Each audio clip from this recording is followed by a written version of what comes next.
Bien, hermanos, saludos a todos. Estamos literalmente de aniversario, 70 aniversario. Se dice fácil, ¿verdad? Pero 70 años es un tiempo considerable. Quiero leer en la primera carta a los Filipenses, capítulo 1. Voy a leer versículos 3 al 8, pero realmente voy a centrarme en estos breves minutos solamente versículos 7 y 8, pero leo a partir del versículo 3. Filipenses 1 dice: doy gracias a mi Dios siempre que me acuerdo de vosotros, siempre en todas mis oraciones, rogando con gozo por todos vosotros, por vuestra comunión en el Evangelio desde el primer día hasta ahora, estando persuadido de esto, que el que comenzó en vosotros la buena obra, la perfeccionará hasta el día de Jesucristo. Como me es justo sentir esto de todos vosotros, por cuanto os tengo en el corazón y en mis prisiones, y en la defensa y confirmación del Evangelio, todos vosotros que sois participantes conmigo de la gracia, porque Dios me es testigo de cómo os amo a todos con el entrañable amor de Jesucristo. Titulé esta reflexión porque va a ser muy breve. Amar a la iglesia es amar a Cristo, porque la iglesia es su cuerpo. En este tiempo tan especial donde celebramos 70 años de nuestra congregación, incluso ya pueden tener acceso a la revista de este mes, y ahí en el editorial van a ver algunas alusiones al número 70. Es un número realmente significativo, podemos decir que es un número redondo. Y aunque la iglesia ha estado durante todos estos años celebrando cada aniversario, entendemos que siempre que se cierra una década, 10 años, 20 años, 30 años, pues deberá ser muy significativo. Y cuando hablamos de 70 años, los que han leído la Biblia saben que el número 70 tiene gran significado. Es un número que muchas veces indica plenitud o completar una etapa. Por lo tanto dijimos, bueno, este 70 aniversario tiene que ser una celebración un tanto diferente, y tal es así que vamos a estar celebrando todo el mes de mayo los 70 años de la fidelidad de Dios para con esta iglesia local, y también agradeciendo al Señor por tantas personas que, como decía Lenin, han pasado durante todos estos años. Algunos que hemos conocido, otros que no conocemos. Ahí, gracias al Señor, quedan muchas de las fotos que van como acumulando parte de toda esa historia. Ahora, si hablamos de 70 años, podemos resumirlo así: son años y muchos años de esfuerzo, de servicio, de personas que han amado a Dios durante todos estos años y que han amado a su iglesia y a esta su iglesia local. Pero también sabemos algo con total honestidad: la iglesia no es perfecta, la iglesia del Señor no es perfecta, ninguna iglesia local, representación de la iglesia del Señor en plenitud, es perfecta. Entonces surge una pregunta importante: ¿cómo estamos nosotros llamados a amar a la iglesia aún con sus imperfecciones? Porque ahí está el gran desafío para nosotros, y es el llamado de Dios a amar la iglesia, a continuar amando a su iglesia aún con sus imperfecciones, porque la iglesia de Cristo no es perfecta. No todavía lo será, pero aún no. La iglesia de Cristo no es perfecta. Y nosotros lo sabemos, todos hemos sufrido seguramente en algún momento decepciones en la iglesia. Nos hemos sentido frustrados en la iglesia, nos hemos sentido muchas veces contrariados. Tal vez muchos de nosotros hemos experimentado lo que un amigo pastor, recuerdo, tituló un mensaje que se llamaba El agradecimiento de la vaca empantanada, que es cuando usted se encuentra la vaca perdida y usted está buscándola, porque usted la ama y usted se la encuentra en un pantano ahí, la vaca no puede salir y usted se mete dentro del pantano y la abraza y la saca, y cuando la logra sacar con mucho esfuerzo del pantano, la vaca lo primero que hace es darle una patada. Entonces, todos hemos experimentado eso, donde a veces no nos retribuyen tal vez lo que nosotros esperábamos, y entonces viene la decepción, y muchas veces también tras la decepción el desánimo, y detrás del desánimo muchas veces pues puede aparecer hasta alguna raíz de amargura, que tan peligroso es, porque la iglesia de Cristo no es perfecta.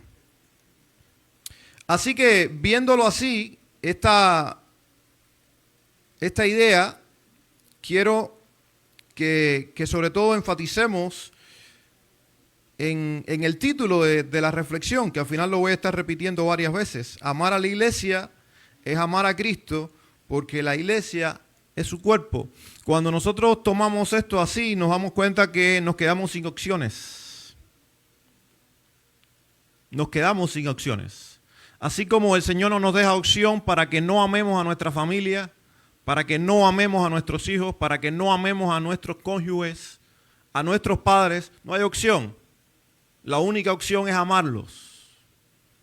La única opción es disponernos a amarlos. Pase lo que pase, por encima de las circunstancias, porque tampoco nuestras familias son ideales, nuestros hijos no son ideales, nosotros no somos ideales. Y tomamos entonces a Pablo como ejemplo, porque Pablo es un ejemplo, por eso leímos estos versículos, de un amor, diríamos, desbordado por la iglesia de Cristo. Y en los versículos que leímos, sobre todo versículos 7 y 8, yo encuentro ahí un amor que nace del corazón. Y es el desafío de Dios para nosotros hoy, que nosotros amemos a la iglesia, a su iglesia, con un amor que nace del corazón. Miren cómo dice el apóstol, dice, os tengo en el corazón. Así introduce en la carta, los primeros versículos del capítulo 1 de Filipenses. Os tengo en el corazón. Y dice, siempre que me acuerdo de ustedes, oro por ustedes. ¿Por qué? Porque están en mi corazón.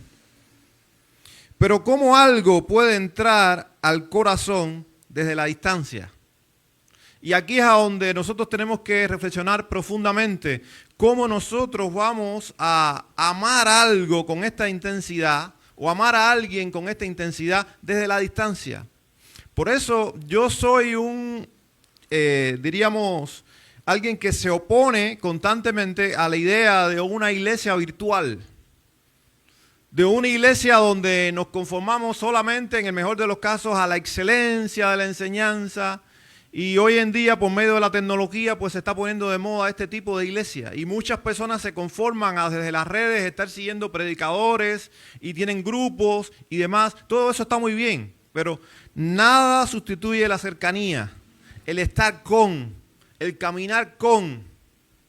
Porque al final nosotros sabemos que a quien más vamos a amar son a esas personas que están a nuestro lado, que tienen una conexión con nosotros, que están cercanos a nosotros. Por lo tanto, si el desafío es amar a la iglesia, la única manera es que estemos dentro de la iglesia, involucrados con la iglesia.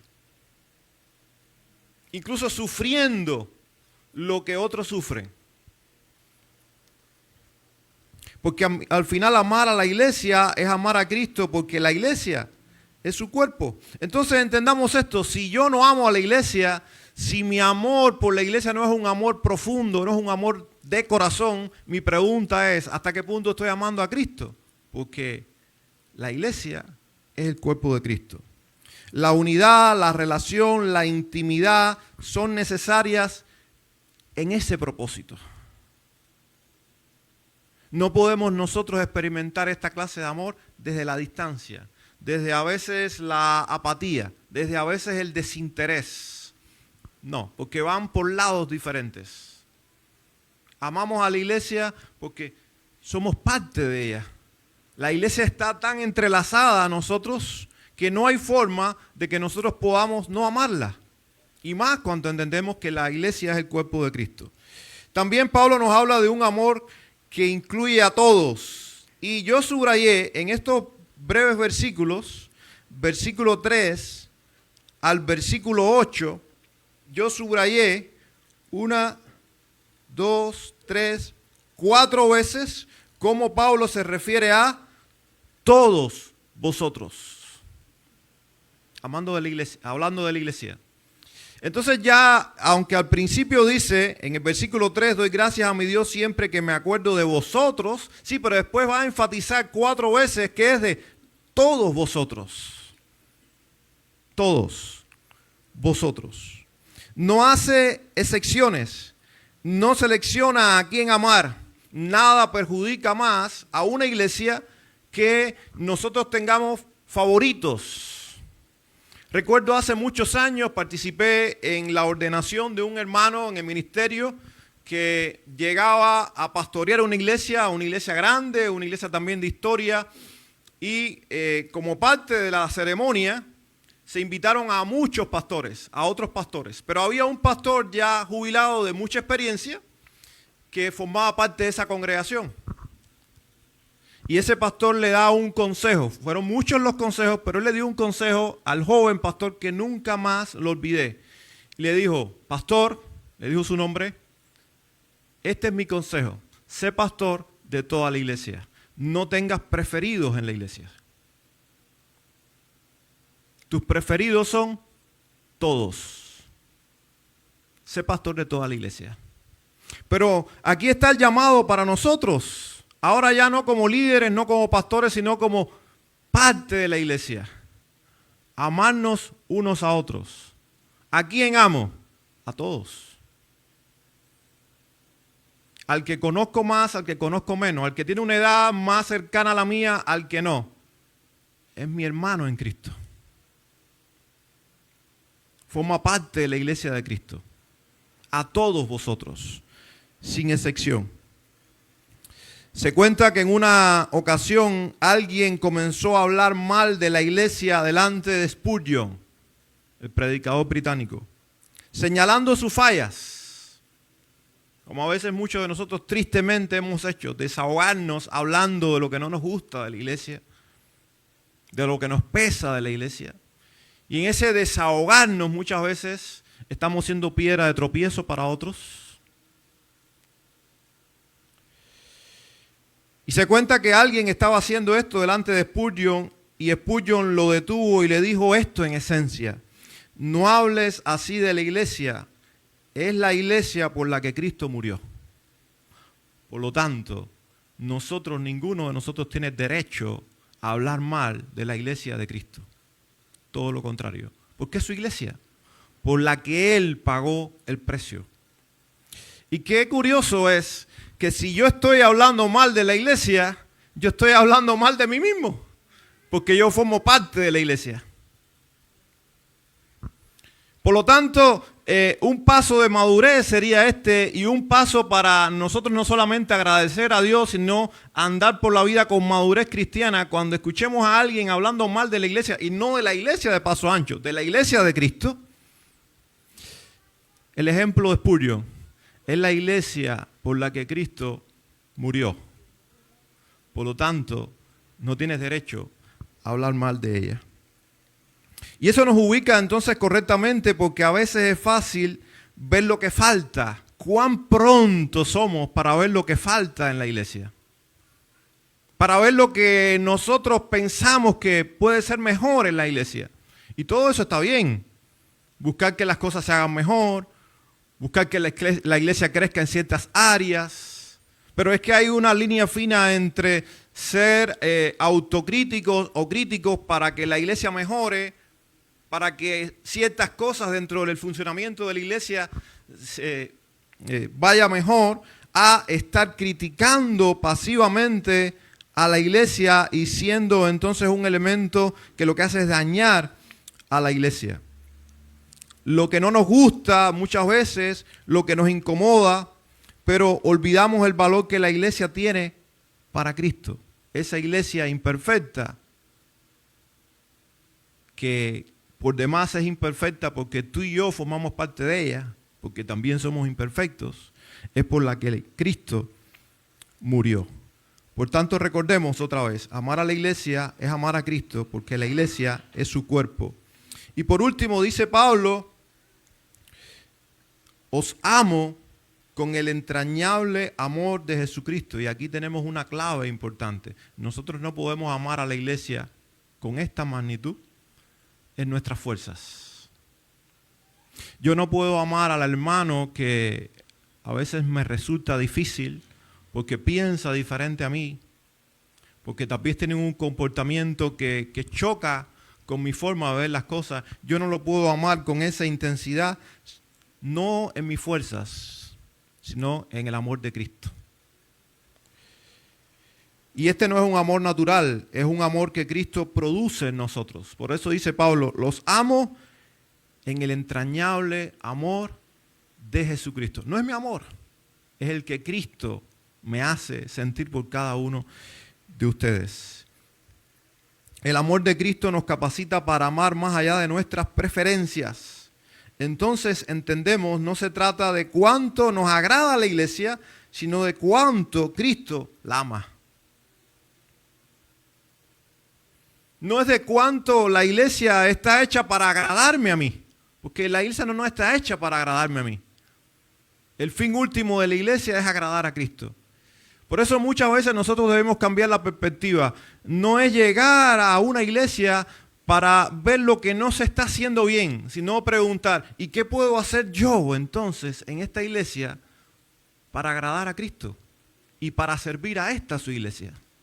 Es una perspectiva completamente diferente. Tengo una preocupación, ¿qué puedo hacer yo para suplir esta necesidad? Para ayudar a que se haga esto o aquello mejor. Porque al final lo que yo quiero es que Cristo sea exaltado, que Cristo se agrade con esta su iglesia, y yo quiero servir a esta, la iglesia por la que Cristo murió. Amar a la iglesia es amar a Cristo porque la iglesia es su cuerpo. Si hoy celebramos 70 años, es porque hubo personas que vivieron esta verdad. Es porque hubo personas que lloraron, que sufrieron. Hubo personas que enfrentaron seguramente una y otra vez también la decepción, como tú y yo hemos enfrentado decepción. Pero dijeron, esta es la iglesia de Cristo y yo me siento identificado con la iglesia de Cristo y yo quiero servir a la iglesia de Cristo. Por eso permanecieron y por eso nos dejaron un legado. Y por eso hoy nosotros también honramos al Señor y a esas personas que conocimos o no, que nos dejaron un legado. Les honramos. Personas que no esperaron una iglesia perfecta, sino que decidieron amarla, servirla y permanecer. Porque una de las mejores formas en que nosotros podemos amar a una iglesia es permanecer. Es sufrir allí, llorar con los que lloran y reír con los que ríen, agradando al Señor. Gracias a ese amor hoy estamos aquí. Y ahora nos corresponde a nosotros entonces continuar. El gran desafío es este, y termino recapitulando. Que Dios nos dé un corazón como el de Pablo para amar a la iglesia, con un amor que nace del corazón, un amor que incluye a todos y que no hace acepción de personas, un amor que viene de Cristo porque no es en nuestras fuerzas, ya que al final amar a la iglesia es amar a Cristo porque la iglesia es su cuerpo. El Señor les bendiga, hermanos.